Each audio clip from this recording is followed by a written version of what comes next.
So the next part says, suffering precedes liberation.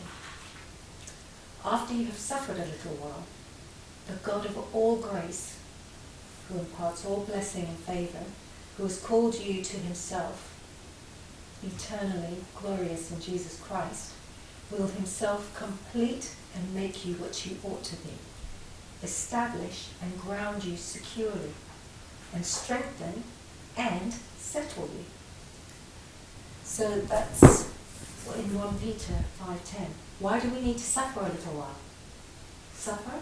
I believe that from the time we actually realise we have a problem, until Jesus delivers us, until Jesus helps us, we endure a type of suffering. But we're happy even more when freedom comes.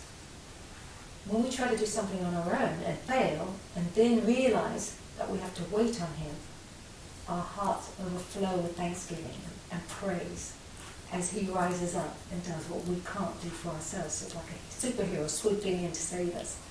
No condemnation, therefore, for those who are in Christ Jesus. So that's who live and walk after Jesus. But we don't receive condemnation when we have setbacks or bad days. Instead, we just get up, dust ourselves off, and start again.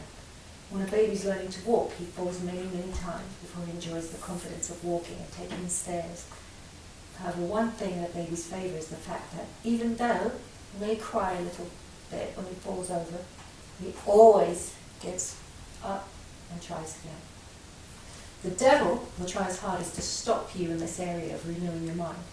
He knows that his control over you is finished once you've learned to choose the right thoughts and reject the wrong ones.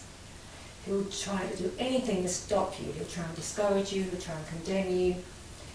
He'll use his weapons against you. You've got to use your weapons against him. Remind Satan and yourself that you do not walk after the flesh, but you walk after the Spirit. Walking after the flesh is depending on yourself.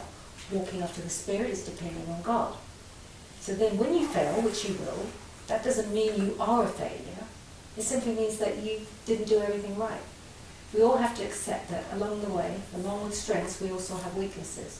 So just let God be your strength in your weaknesses, and let him be your strength in your weak days. So don't receive condemnation. Your victory will come, but it will take time because it comes little by little.